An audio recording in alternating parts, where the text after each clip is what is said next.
Student, I am Sonam. Welcome back to my YouTube channel Apna Vidyalaya. आज के इस वीडियो में हम आप सभी को बताएंगे क्लास 10 सामाजिक विज्ञान बोर्ड एग्जाम 2026 में आने वाला सोशल साइंस का सबसे वायरल पेपर। आज के इस वीडियो में हम आप सभी को बताएंगे ये जो पेपर है, जितने भी बच्चे इस पेपर को तैयार करके जाएंगे वो इस बार बोर्ड एग्जाम में वही टॉपर बन के आएंगे सामाजिक विज्ञान में, क्योंकि यहाँ पे जो हम आप सभी को पेपर बता रहे हैं ये आप सभी का सामाजिक विज्ञान का अब तक का सबसे वायरल पेपर है। ठीक, ये जो सामाजिक विज्ञान का पेपर है ना, ये आप सभी का 826 जे पेपर कोड का है, जो सबसे वायरल पेपर कोड होता है सामाजिक विज्ञान का। जितने भी बच्चे 826 जे पेपर को तैयार करके जाएंगे वो सामाजिक विज्ञान में पूरे के पूरे 70 में 70 नंबर ला करके बिल्कुल धुआं करके आएंगे। ठीक है, क्योंकि ये सबसे वायरल कोड है। अगर इस कोड के पेपर को तैयार कर लिए, सामाजिक विज्ञान में आप कुछ नहीं पढ़े हो, मात्र इस कोड के पूरे पेपर को तैयार कर लेते हो ये, ठीक है, तो आप लोग सामाजिक विज्ञान में पूरा का पूरा छाप करके आओगे, बिल्कुल टॉपर बन के आओगे। और यहाँ पे हम आपको पूरे उत्तर के साथ बताएंगे, आंसर के साथ बताएंगे। तो आप सभी लोग सबसे पहले इस वीडियो को लाइक कर दीजिए, चैनल पे नए तो चैनल को सब्सक्राइब करके बेल आइकन को जरूर प्रेस कर दीजिए, और आप लोग इस वीडियो को अपने सभी दोस्तों में जरूर शेयर कीजिए। ठीक है, सबसे पहले यहाँ पे देखिए अनुक्रमांक, और यहाँ पे आपको नाम लिखना होगा।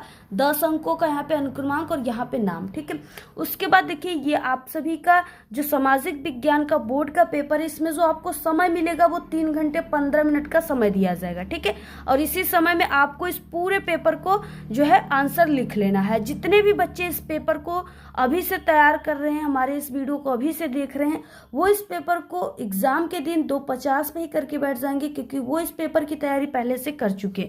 ये पूर्णांक 70 का है। जितने भी प्यारे बच्चे इस वीडियो को देख रहे हैं वो पूरे 70 में 70 नंबर बिल्कुल छाप करके आएंगे, धुआं करके आएंगे। नोट देखिए, प्रारंभ के 15 मिनट परीक्षार्थी को प्रश्न पत्र पढ़ने के लिए निर्धारित है। ठीक है, और सभी प्रश्न करना अनिवार्य। इस प्रश्न पत्र में 2 खंड है, खंड अ और खंड ब आपको देखने को मिलेगा। खंड अ में आप सभी का 1 अंक वाला 20 बहुविकल्पी प्रश्न है, जिसके उत्तर आपको OMR उत्तर पत्रक यानी आंसर शीट पे आपको देना है। ठीक है, और नीले अथवा काले पेन, बॉल पॉइंट पेन यानी डार्ट पेन का यूज करना है आपको OMR शीट को भरते समय।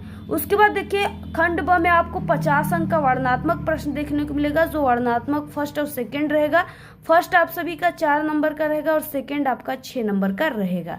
ठीक है, उसके बाद देखिए इसमें आपका 10 अंक का मानचित्र वाला क्वेश्चन आएगा, जिसको कैसे आंसर लिखना है ये सभी चीजें हम आप सभी को बताएंगे, टॉपर की तरीका भी बताएंगे। और बाकी आपको यहाँ पे जो मानचित्र मिलता है ना, यहाँ पे आपको ये चीजें इंपॉर्टेंट है, ध्यान देना है कि आपको जो मानचित्र मिलेगा उस मानचित्र का एक पेज रहेगा ऐसे, उसको आपको जो उत्तर पुस्तिका है जिसमें आपको सभी क्वेश्चन का आंसर आप लोगों ने लिखा है ना, वर्णनात्मक यानी कि फर्स्ट सेकंड का, उसी कॉपी में आपको उस जो मानचित्र वाला पेज रहेगा उसको मजबूती के साथ स्टेपल कर लेना है, या तो आप लोग उसको नत्थी कर सकते हो, धागे मिलते हैं तो उसको साथ में ज़रूर आपको नत्थी कर देना है, जिससे वो एग्जामिनर टीचर के पास पहुंच सके और आपको 10 अंक मिल सके। ठीक है, तो बाकी आपको पहला क्वेश्चन से स्टार्ट करना है, लास्ट तक जाना है। जो क्वेश्चन आपको नहीं आता है उस पर आपको टाइम वेस्ट नहीं करना है। तो देखिए सबसे पहले स्टार्ट होता है पहले क्वेश्चन से, और ये पेपर हमने आप सभी को बताया कि ये सामाजिक विज्ञान का सबसे वायरल पेपर है। जितने भी बच्चे क्लास 10th में है और बोर्ड एग्जाम देंगे इस बार, उनके लिए ये वीडियो बहुत इंपॉर्टेंट है। अगर वो वीडियो ये नहीं देखे तो वो कभी भी सामाजिक विज्ञान में 70 में 70 नंबर लेकर के नहीं आएंगे। ठीक है, और जितने बच्चे देख रहे हैं बस इस पेपर को तैयार कर लेंगे, उनका पूरा नंबर आ जाएगा, क्योंकि इसमें सभी question very most important question है जो आपके एग्जाम में 100% पूछा जाएगा। पहला क्वेश्चन है ऑटो एंड बिस्मार्क का संबंध किस देश से था। ठीक है, जर्मनी, ब्रिटेन, इटली, फ्रांस। इस तरीके से 4 ऑप्शन आपके सामने रहेगा, जिसमें से कोई एक ऑप्शन इसमें से सही है। तो ऑटो एंड बिस्मार्क का संबंध जो था वो जर्मनी से था, क्योंकि इसे जर्मनी का एकीकरण में इन्होंने मुख्य भूमिका भी निभाया था। तो ऑप्शन नंबर ए राइट है। क्वेश्चन नंबर 2 जो बहुत इंपॉर्टेंट है, ये आप लोग लिखित रूप से ले लो कि पक्का पेपर में पूछा जाएगा।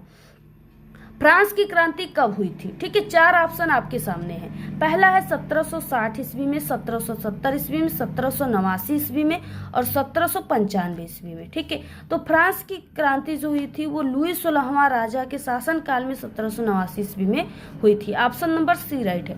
क्वेश्चन नंबर देखिए 3 है, 1944 में ब्रेटन वुड्स सम्मेलन कहाँ आयोजित किया गया था।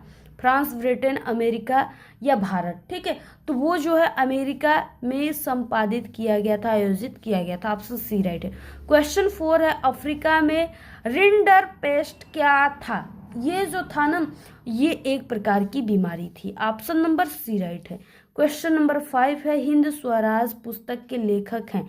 हिंद स्वराज पुस्तक के लेखक कौन है? यहाँ पे 4 ऑप्शन है, जिसमें से महात्मा गांधी है। ऑप्शन नंबर यहाँ पे डी राइट है।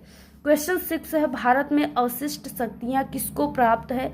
राज्य को, संघ को, ए और बी दोनों को, या इनमें से कोई नहीं को। ठीक है, तो देखिए क्या है कि ये संघ को प्राप्त है। ऑप्शन नंबर बी राइट है।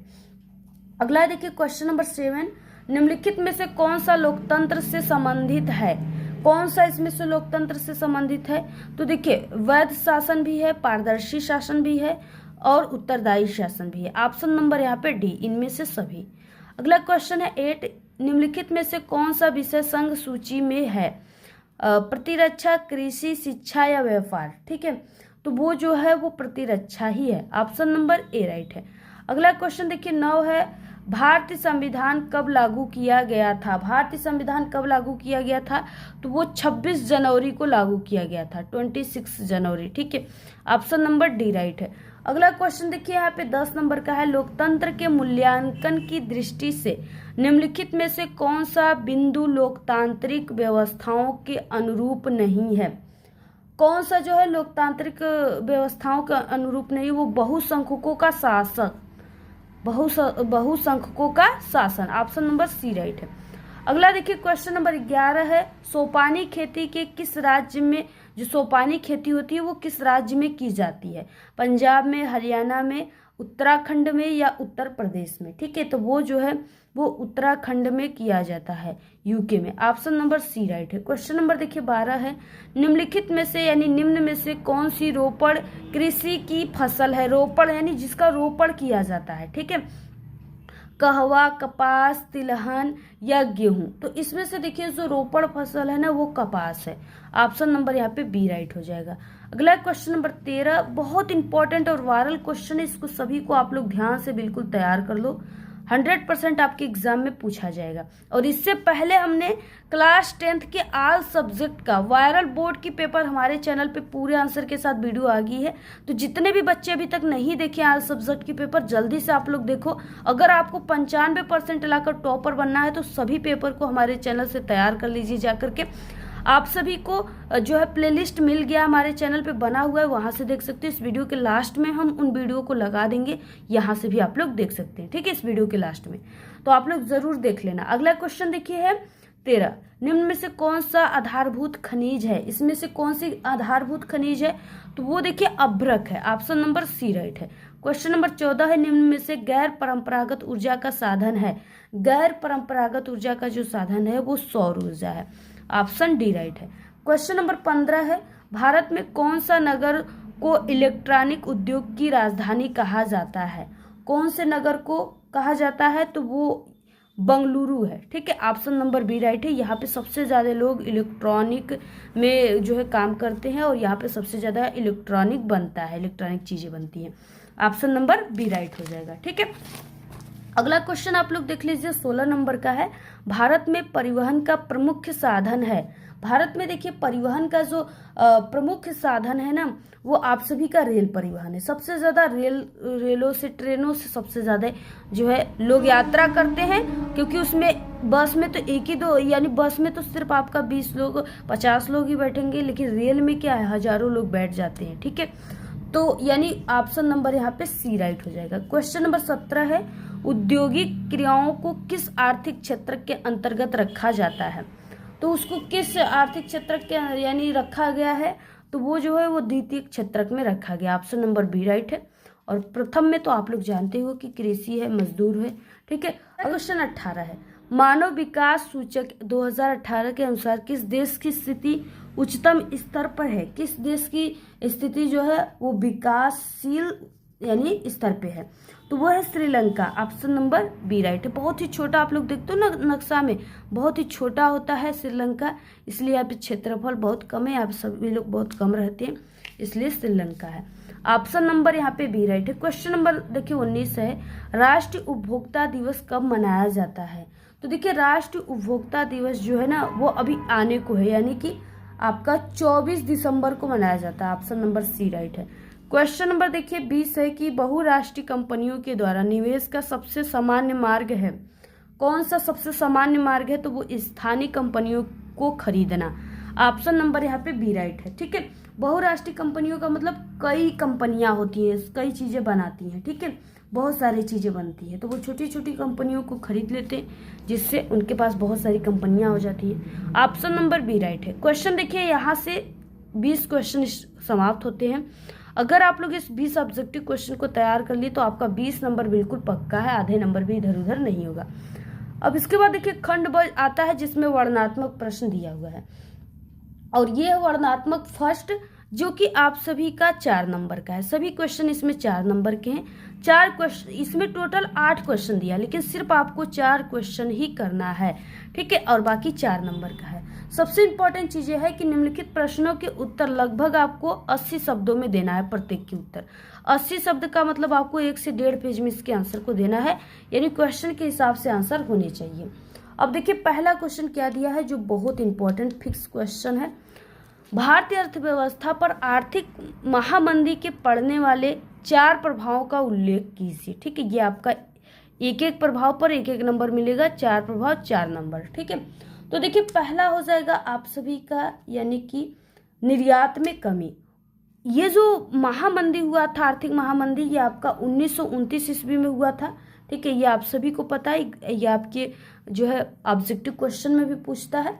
तो ये आपका निर्यात में कमी के कारण हुआ था। ठीक है, यानी इसका जो भारत की वस्तुएं थी, जो किसान के अनाज थे, वो एक देश से दूसरे देश में नहीं बेचा जा सकता। उसमें जब आर्थिक महामंदी लगा था तो उस समय नहीं जो है नहीं वहाँ से आता था कोई चीज़ें, नहीं हमारे भारत से कोई चीज़ें दूसरे देश में बेचा जाता था। तो इन सब चीज़ों पर रोक लगी गई थी। ठीक है, उस समय रोक लगाया गया था, रुकावट था। तो निर्यात में कमी पहला हेडिंग रहेगा। क्या? निर्यात में कमी पहला हेडिंग। उसमें लिखना क्या है आपको, देखिए नोट कीजिए आप लोग। जब भी आप लोग हमारे वीडियो को देखिए तो आप लोग एक नोटबुक और एक पेन लेकर जरूर बैठिए, क्योंकि आपको ना क्वेश्चन के आंसर रटने से ज्यादा हमारे आपको बोलने से, वीडियो में सुनने से याद हो जाएगा, और आप लोग उसे कभी जीवन में भूलेंगे भी नहीं। तो इसलिए आप लोग देखिए, सुनिए बस। ठीक है, तो पहला हेडिंग है, यानी कि आपको 4 प्रभाव लिखना है। तो पहला प्रभाव है निर्यात में कमी, हेडिंग डाल दो। उसके बाद देखिए इसमें लिखना है कि 1929 की आर्थिक महामंदी के कारण भारतीय निर्यात में भारी गिरावट आई थी। हमने आपको बताया कि भारत की जो भी चीजें हैं वो आपका यानी अमेरिका जो विदेश है ना, वहाँ पे नहीं जाया जाता था, और जिससे कि किसानों और व्यापारियों को भारी नुकसान हुआ। अब यहाँ पे उनकी वस्तुएं नहीं जा पाई बाहर, तो अब उनके देश में ही बिकना पड़ा। ठीक है, अब देश में वो चीजें हो रहा है, आधे से ज्यादा लोग उसकी खेती कर रहे हैं, तो बताइए कौन खरीदेगा। इसलिए वो जब कम रेट मिलेगा, अगर खरीदेगा भी कोई तो कम रेट मिलेगा। ठीक है, अगर वही चीजें जिस देश में वो चीजें नहीं पैदा हो रहा है, नहीं वहाँ पे इसकी उपज की जा रही है, जैसे कोई वस्तु, जैसे कोई अनाज हो गया, गेहूं चावल, ठीक है, तो अगर जिस देश में नहीं इसकी उपज की जाए, अगर वहाँ आप लोग बेचोगे ना, तो आपको 4 गुना रेट मिलेगा। इसलिए अमेरिका में जैसे हो गया, तो अमेरिका में कोई भी चीज़ें होगी हमारे भारत से जो अमेरिका में नहीं है, अगर यहाँ से जा रही है तो उसकी रेट 4 गुने मिलेगी। ठीक है, अब क्या हुआ, आर्थिक महामंदी पड़ गई, जिसके कारण निर्यात बंद कर दिया गया, यानी हम सामान को नहीं बेच पा रहे हैं दूसरे देशों में, जिससे कि किसानों को क्या हुआ, बहुत ज़्यादा गिरावट का सामना करना पड़ा, बहुत भारी नुकसान सहना पड़ा। अगला देखिए, और सेकेंड प्रभाव, क्योंकि 4 प्रभाव लिखना है, कृषि मूल्यों में गिरावट। ठीक है, हेडिंग डाल दो। इसके बाद लिखना है इसमें, वैश्विक बाजारों में मांग कम होने के कारण कृषि उत्पादकों की कीमतें तेजी से गिर गई। अब देखिए खरीदने वाले लोग कम रहेंगे ना, तो उसके दाम में ऑटोमेटिक गिरावट आ जाएगा। ठीक है, अगला देखिए हेडिंग है, ऋण का बोझ। कीमतों में गिरावट के बावजूद किसानों को सरकार को लगान और कर चुकाने पड़ते थे, जिससे उन पर ऋण का बोझ पड़ गया। ठीक है, अगला है चौथा प्रभाव, व्यापार का संकुचन। आयात और निर्यात दोनों में कमी आने से भारत का विदेशी व्यापार बुरी तरह प्रभावित हुआ। तो यही चीजें लिख लेना है, आप लोग नोट कर लिए। अथवा क्वेश्चन देखिए है, जो हमने बताया उतना लिख दिए तो 4 नंबर आपको मिल जाएंगे। अथवा क्वेश्चन है, वैश्विक आर्थिक महामंदी के कारणों का उल्लेख कीजिए। ठीक है, ये इसी से रिलेटेड क्वेश्चन है बिल्कुल। ठीक है, अगर आप लोग पहले वाले को तैयार कर लिए ना, तो आप लोग इसके बारे में भी लिख लोगे। ये भी बहुत ही जो है इसमें आपको कारण लिखना है, वही चीजें लिखना है। पहला है अत्यधिक उत्पादन, ठीक है। दूसरा शेयर बाजार में गिरावट, बैंकों की विफलता, अमेरिका ऋण का वापस लेना, ये सब चीजें लिख देना है। तो अथवा में है, दोनों में से किसी एक को कीजिए। दूसरा क्वेश्चन है, देखिए उत्तरदायी शासन का क्या अर्थ है, ये भी इंपॉर्टेंट क्वेश्चन है।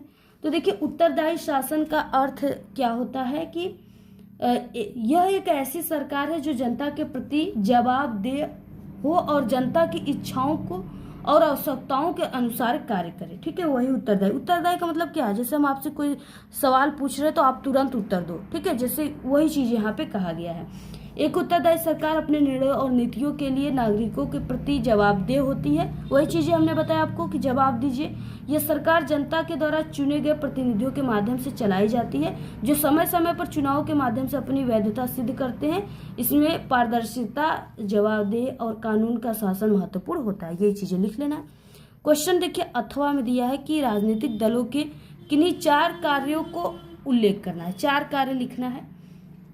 तो देखिए पहला है कि राजनीतिक दल क्या करते हैं, चुनाव लड़ते हैं। हर साल चुनाव आता है ना, आप लोग देखते हो, कहीं इनका चुनाव तो कहीं उनका चुनाव, तो कहीं प्रधानमंत्री का, कहीं मुख्यमंत्री का।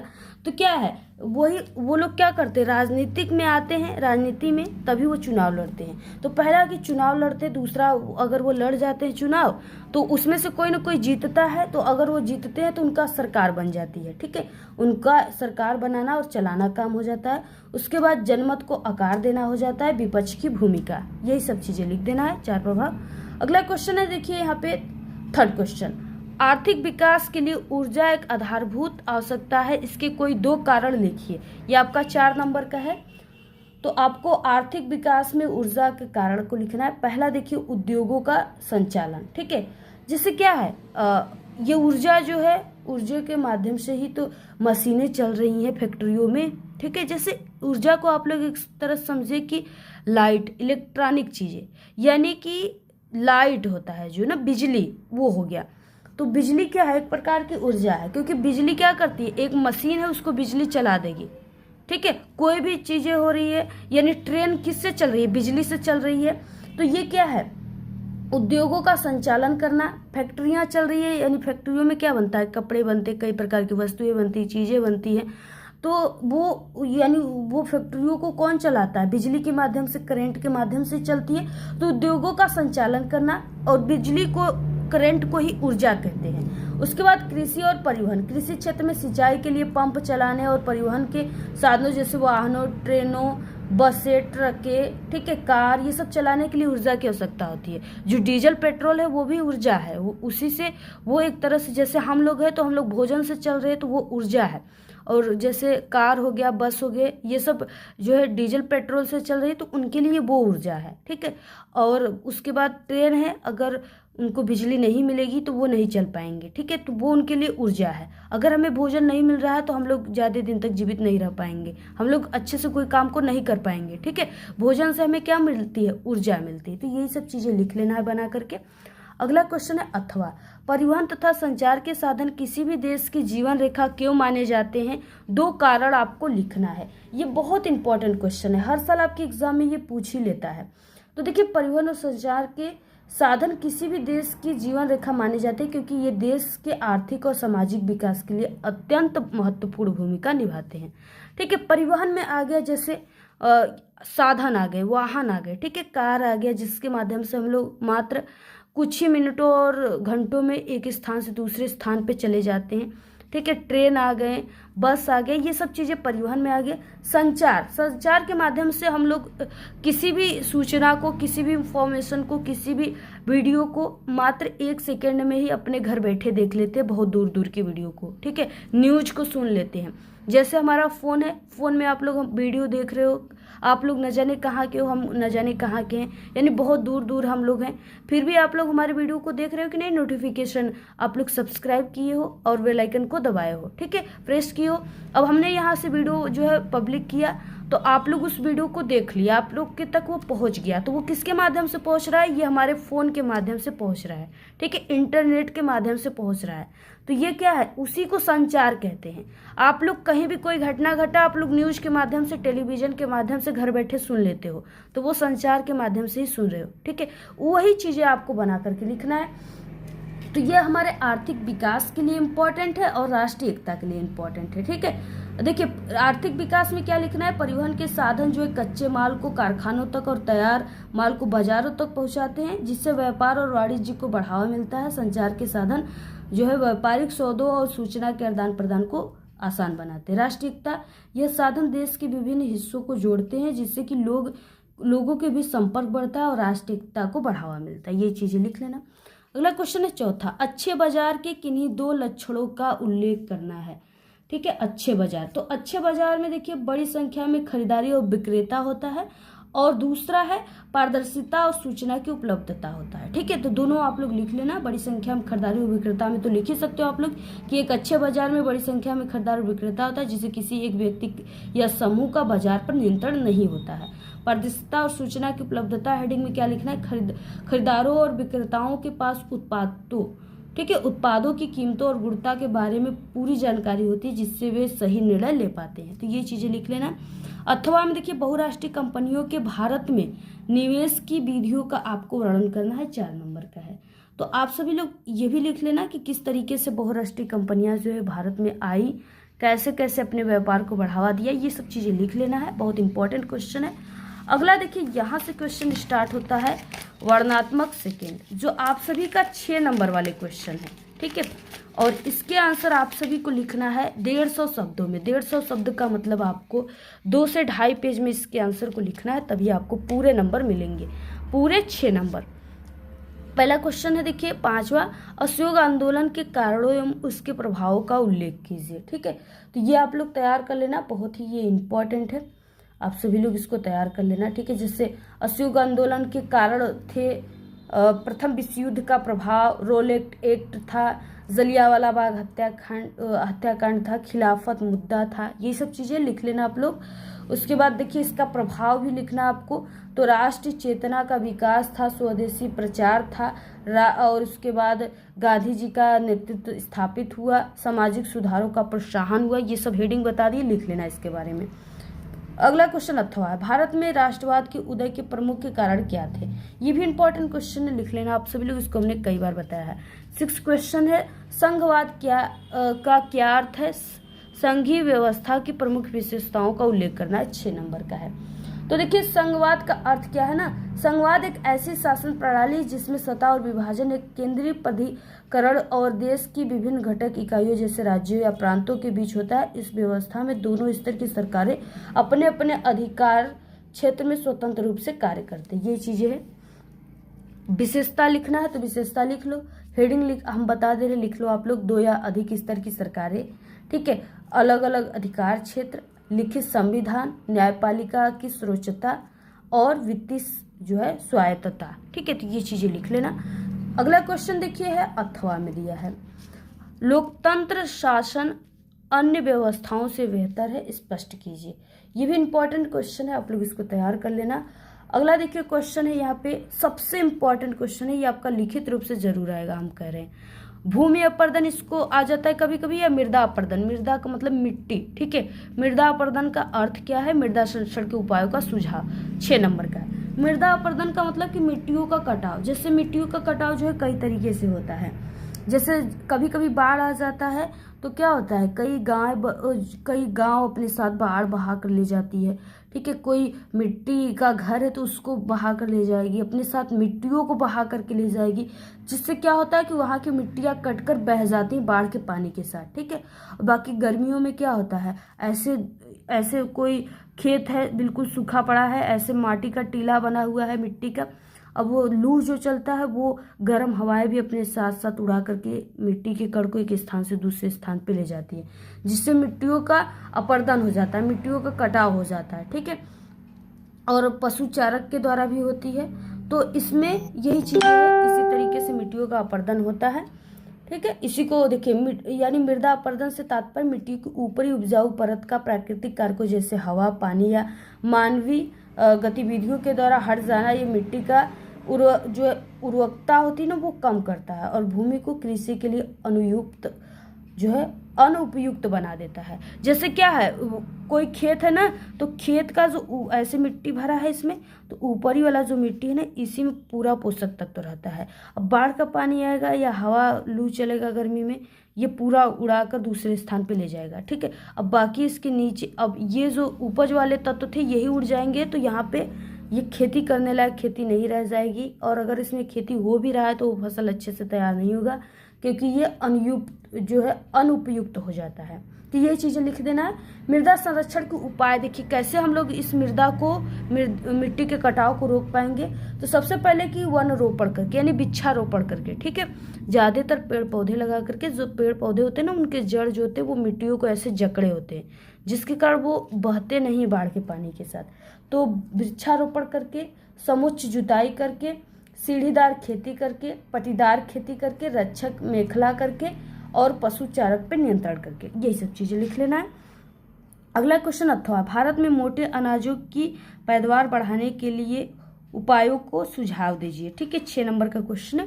मोटे अनाज में देखिए, जैसे दाल आ गया ना, सभी प्रकार की चना के दाल, मटर के दाल, ये सब मोटे अनाज है। ठीक है, इन्हीं के पैदावार को बढ़ाने के लिए आपको लिखना है, बहुत इंपॉर्टेंट क्वेश्चन है। अगला क्वेश्चन है 8वां, मानव विकास सूचकांक क्या है, इसको निर्धारित करने वाले प्रमुख अवयवों पर प्रकाश डालिए। ठीक है, ये भी इंपॉर्टेंट है, आप लोग लिख लेना। मानव विकास सूचकांक एक सांख्यिकी सूचकांक है, जिसका उपयोग किसी देश में लोगों के जीवन स्तर, शिक्षा और स्वास्थ्य को मापने के लिए किया जाता है। ये किसी देश के विकास को केवल जो है आर्थिक वृद्धि के बजाय मानव विकास के संदर्भ में मापता है। प्रमुख इसके अवयव क्या हैं, तो देखिए स्वास्थ्य है, शिक्षा है, प्रति व्यक्ति आय है। तो यही सब चीजें लिख देना है। अगला क्वेश्चन देखिए अथवा है, असंगठित क्षेत्रों के श्रमिक सामाजिक भेदभाव के शिकार है, इसके 3 कारण आपको लिखना है। ये भी इंपॉर्टेंट है, क्वेश्चन तैयार कर लेना आप लोग। ठीक है, पूरा आप लोग स्क्रीनशॉट ले लीजिए। वर्णनात्मक फर्स्ट और ये सेकेंड क्वेश्चन है। और इसके बाद देखिए अगला क्वेश्चन, अगला क्वेश्चन है अथवा, ये वाला तो हो चुका है। अगला क्वेश्चन देखिए, मानचित्र संबंधित प्रश्न, ये आपके पेपर में टोटल 10 नंबर का रहेगा, 5-5 नंबर का। तो इसमें क्या है कि निम्नलिखित स्थानों को भारत के दिए गए रेखा मानचित्र में चिन्ह के द्वारा आपको नाम से दर्शाना है। सही नाम अगर लिख लेते हो सिर्फ तो आधा नंबर, अगर दर्शा देते हो कि मानचित्र में ये स्थान यहाँ पे है तो फिर से आधा नंबर। 1 नंबर आपको एक क्वेश्चन पे दिया जाएगा। 10 क्वेश्चन है, 10 नंबर। पहला क्वेश्चन देखिए, बहुत ही इंपॉर्टेंट है, ये पेपर में आएगा। वह स्थान जहाँ 1927 में भारतीय राष्ट्रीय कांग्रेस का अधिवेशन हुआ था। ठीक है, तो कहाँ पे हुआ था, तो वो मद्रास, चेन्नई में हुआ था। ठीक है, तो आपको लिख देना है यहाँ पे चेन्नई, चेन्नई मद्रास, एक ही लिख देना है जो याद है आपको। वह स्थान जहाँ महात्मा गांधी ने नमक कानून तोड़ा था। महात्मा गांधी ने नमक कानून कहाँ तोड़ा था, तो वो डांडी नामक स्थान पे तोड़ा था। ठीक है, तो ये चीजें लिख देना आंसर में। वह स्थान जहाँ जलियांवाला बाग की घटना घटित हुई थी, तो वो अमृतसर में हुई थी 1919 में। ठीक है, कहाँ पे हुई थी, अमृतसर में। यहाँ पे हम लिख देते हैं अमृतसर, इस तरीके से। अगला क्वेश्चन है देखिए, वो स्थान जहाँ महात्मा गांधी का किसान सत्याग्रह आंदोलन हुआ था। इनका किसान सत्याग्रह आंदोलन बिहार के चंपारण में हुआ था, तो इसको आप लोग नोट कर लो। वो स्थान जहाँ 1929 में भारतीय राष्ट्रीय कांग्रेस का अधिवेशन हुआ था, तो वो लाहौर में हुआ था। ठीक है, तो इस तरीके से पूरा आंसर हो गया पहले का। 9 नंबर का ये इसको लिख लीजिए। अगला क्वेश्चन 9 नंबर का भी है, कैसे मानचित्र भरना है। इस पे हमारे चैनल पे वीडियो बनी हुई ट्रिक की, आप लोग जाइए यूट्यूब पर सर्च कीजिए, हमारे चैनल का नाम अपना विद्यालय है, वहाँ पे सर्च कीजिए अपना विद्यालय, और मानचित्र कैसे भरे, मैप कैसे भरे, तो वहाँ पे हमारी वीडियो आ जाएगी। 9 नंबर का भी है, आपको इसमें भी भरना है। ठीक है, चिन्ह के द्वारा। तो पश्चिम बंगाल का एक आपको अभ्यारण्य, ये जो चिन्ह है इसके द्वारा आपको दर्शाना है। ठीक है, तो वो है सुंदरवन राष्ट्रीय उद्यान। क्या हो जाएगा, सुंदरवन राष्ट्रीय उद्यान या सुंदरवन का डेल्टा। तो यहाँ पे आप लोग लिख दीजिए।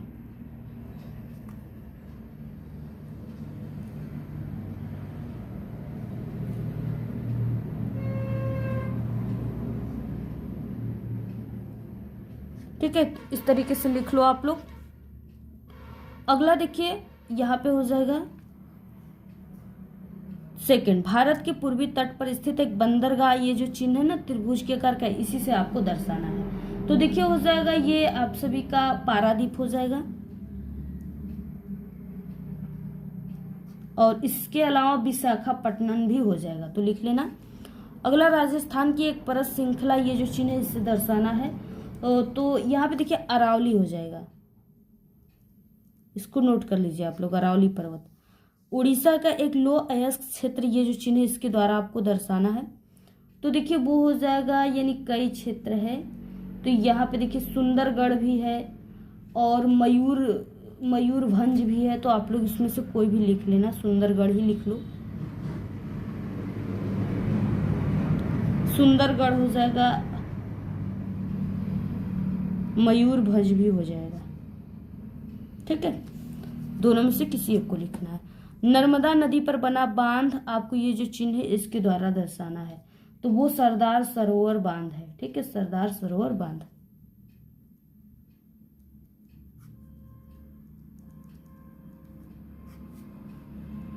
इसको आप लोग तैयार कर लेना, बहुत इंपॉर्टेंट क्वेश्चन है ये, तो आप लोग इसको पूरा तैयार कर लो। सभी का आंसर हमने बता दिया और यहाँ तक ही आपको करना, बाकी ये चीज़ें नहीं करना, ये जिसको कम दिखाई देता है वो करेगा, ठीक है, सिर्फ यहाँ तक। तो ये पूरा वायरल पेपर है, जल्दी से स्क्रीनशॉट ले लो, इसको तैयार कर लो। ऐसे ही क्वेश्चन आपके एग्जाम में आ सकते हैं, ठीक है, इसी तरह के क्वेश्चन पूछे जाते हैं हर साल। बाकी ऑल सब्जेक्ट की पेपर हमारे चैनल पर बन चुकी है, जल्दी से चैनल पर प्लेलिस्ट है, वहाँ पे विजिट करके आप लोग देख लीजिए। हिंदी का पेपर भी अभी कल ही बनाया जाइए, जितने भी बच्चे नहीं देखे उसको देख लीजिए आप लोग। और बाकी इस पूरे पेपर की PDF आपको हमारे टेलीग्राम चैनल और इंस्टाग्राम पे मिल जाएगा। इस वीडियो के डिस्क्रिप्शन बॉक्स में लिंक है, जल्दी से जाइए, फॉलो कीजिए और ज्वाइन कीजिए। और आपको जिस टॉपिक पे वीडियो चाहिए ज़रूर कमेंट करके बताइए और आप लोग इस वीडियो को ज़्यादा से ज़्यादा शेयर कीजिए। धन्यवाद।